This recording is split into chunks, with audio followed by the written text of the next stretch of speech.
Hace 15 días, cuando se produjo el retorno de Mentiras Verdaderas, hecho en sí mismo digno de toda celebración, lamenté sin embargo que este segmento, cuya originalidad humorística predispone amablemente, aun cuando su contenido flote en el inmenso mar de la ironía, me convertiría automáticamente en el aguafiestas del final del programa.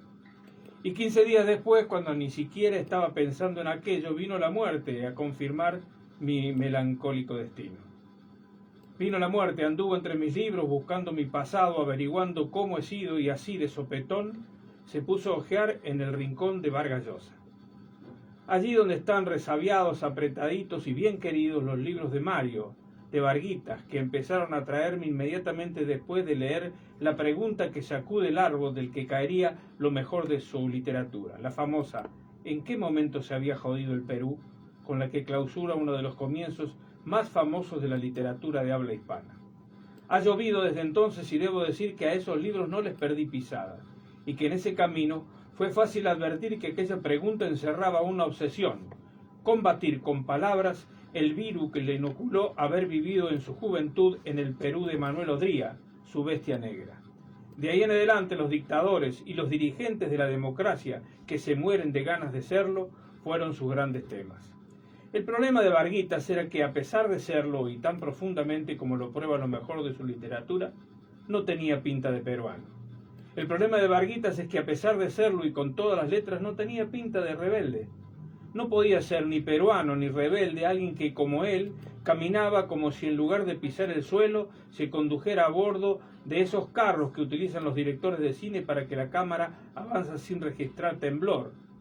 Y alguien que, observado desde lejos, transmitía la sensación de que la casa Dior pensaba en él y solo en él cuando creaba sus perfumes. Con eso y todo, Varguitas, para saber por qué lo llamo así, recomiendo leer La tía Julia y el escribidor, a la vez fue capaz de hacerle reverencias a Margaret Thatcher y a Ronald Reagan y a otros muchos renuncios. A ningún escritor le salían las referencias tan bien como a Varguitas, y a la vez de escribir contra el fantasma de Odría, contra el abyecto desalmado dictador dominicano Rafael Trujillo, contra la compañía bananera United Fruit y su alianza con la CIA para derrocar al gobierno democrático de Guatemala, contra el colonialismo explotador de Leopoldo II en el Congo y contra la violencia de los cangaceiros y los terratenientes y la barbarie y el oscurantismo religioso en el Sertão brasileño de entre siglos. Lo que quiero decir es que, despojándose de Varguitas y con su nombre completo como insignia, Mario Vargas Llosa las hizo todas. Fue escritor contra las apetencias militaristas de su padre, se casó primero con su tía, después con su prima y finalmente se emparejó con el jet set, se cepilló todos los premios, fue candidato a presidente de su país sin sacarse el saco y la corbata, se paseó por el mundo a bordo de su triunfal pinta de rufián melancólico y a bordo de sus contradicciones. Quien esté libre de pecados que arroje la primera piedra. Desplegó su estatura de intelectual culto, brillante y comprometido en algunas de las novelas más brillantes que se hayan escrito en nuestro idioma.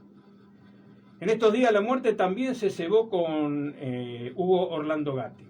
Para empezar, diré que cuando Gatti llegó a la titularidad del arco de River, a ningún arquero se le conocía su segundo nombre, y la mayor audacia de la historia arqueril la había cometido Amadeo. Para nombrar a Carrizo no se necesitaba apellido, parándola con el pecho en Chile contra Peñarol, en un gesto que los fanáticos amargados de siempre le siguen reprochando. Yo tenía un amigo que decía que cuando los ingleses inventaron el fútbol se olvidaron de los arqueros. Y acaso, para avalar por el absurdo aquella afirmación, cuando le tocaba elegir en los picados, al primero que elegía era Caudita, un ratoncito abonado al puesto de arquero nada más que porque en esos picados de la infancia tenían que jugar todos. Caudita, que para más Inri sufría de un extraño mal. De bien que estaba, perdía su mirada en el infinito, un desvalimiento que duraba un promedio de 2 minutos. Imagínese tamaño problema para un arquero. Y entonces, cuando muchos, por poquísimas excepciones, tenían a los arqueros en tan baja estima como mi amigo de la infancia, apareció Gatti. De ordeñar vacas en Carlos Tejedor, había pasado al arco de Atlanta, hasta que un día Amadeo se distrajo y él se quedó con un puesto que parecía imbatible.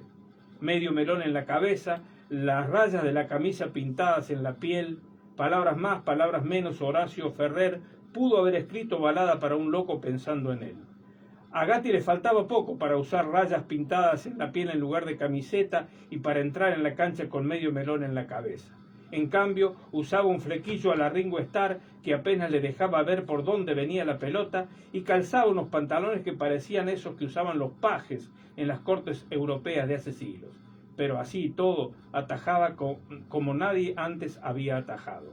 Patizambo y encorvado, parecía más un transformer a escala humana que un arquero, y antes de verlo atajar, nadie daba 2 pesos por ese flaco desgarbado que seguía el partido parado 10 metros delante del área grande, pero lo hacía con la convicción de quien se siente el brazo ejecutor de alguna divinidad. Tanto que cuando un periodista le preguntó por una tajada que hizo de rodillas y sacando pecho, una tajada que nunca había visto antes y que parecía de su cosecha, la llamó la de Dios. Hay noches en que lo veo en sueños, tirándose levemente hacia su izquierda para rechazar el tiro desde los 12 pasos de Vanderlei, el 14 de septiembre de 1977. Los hinchas de Boca me entenderán. Por si todas las demás atacadas que hizo en su vida fueran pocas, con esa alcanzaría para que el Señor le diera un lugar en el privilegiado paraíso de los grandes arqueros. Finalmente Gatti, el loco Gatti, fue quien lo inmortalizó a él en una cancha. Y hablando de Dios y del cielo, huelga decir que por estos días no hay muerte, más muerte que la del Papa Francisco, el Padre Jorge. Y es una gran tentación a la que casi nadie se resiste por estos días, a hacerse dueño de sus palabras y por sobre todo de juzgar sus hechos.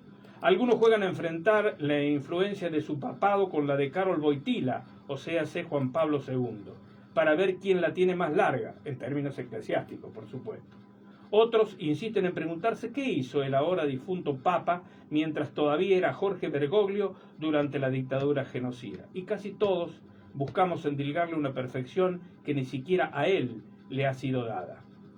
Y mientras, descansando para siempre, su cuerpo yace, acaso con la camiseta de San Lorenzo, bajo los mantos funerarios, y yo retengo la imagen del domingo de Pascuas a bordo del papamóvil, saludando a modo de despedida y seguramente sabiendo que sus pulmones achicharrados se la tenían jurada y no tendrían piedad.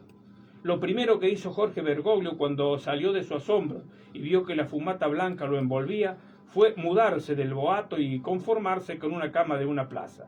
Y lo último que hizo fue pedir que en su lápida solo diga Franciscus, o sea, el nombre del povereto de Asís que eligió para definirse.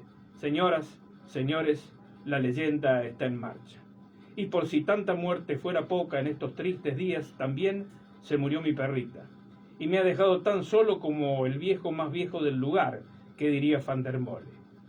No puedo hablar de tantos muertos y sin hablar de ella, y para hacerlo no se me ocurre nada mejor, con el permiso de ustedes, aunque sin el de ella, que compartir lo que escribió mi hija Rocío. ¿Alguien ha visto alguna vez el corazón de un perro?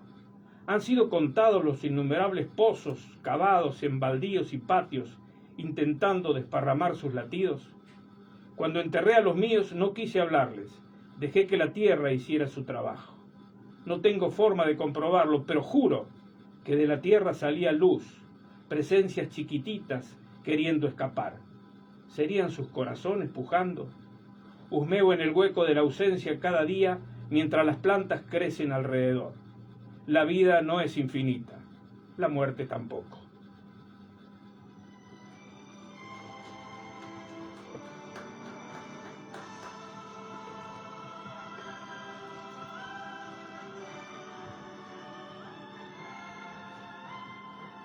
Hechos y personas de una semana como esta.